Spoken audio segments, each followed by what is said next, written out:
Assalamualaikum warahmatullahi wabarakatuh. Perkenalkan, nama saya Serli Ramadhani Putri, NIM 19233090. Di sini saya akan menjelaskan materi mengenai pemeriksaan atas transaksi istimewa.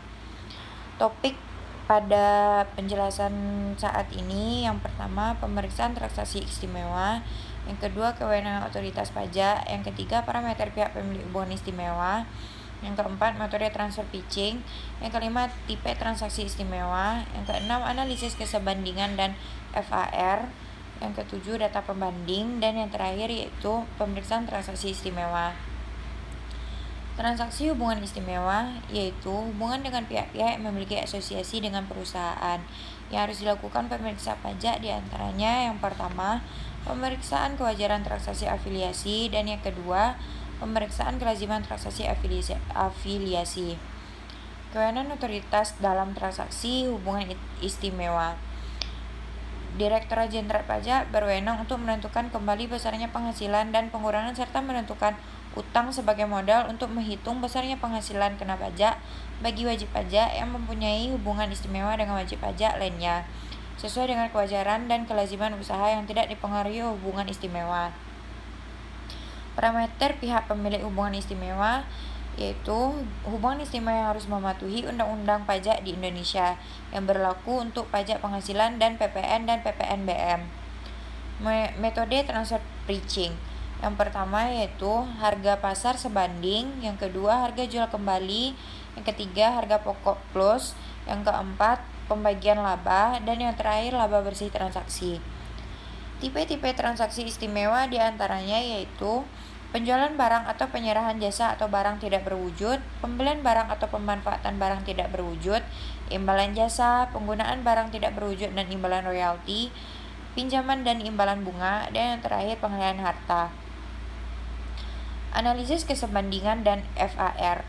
Untuk dapat menentukan nilai kewajaran dalam transaksi istimewa, nilai transaksi harus dibandingkan dengan nilai pembanding. Sebelum melakukan pembandingan hasil transaksi dalam penerapan prinsip kewajaran, maka terlebih dahulu harus dilakukan pembandingan kondisi transaksi afiliasi dengan kondisi transaksi independen yang akan dijadikan sebagai pembanding. Analisis kesebandingan dan FAR. Untuk dapat disebut menerapkan prinsip kewajaran, wajib pajak harus dapat menunjukkan yang pertama analisis kesebandingan, yang kedua analisis fungsi aset dan risiko FAR.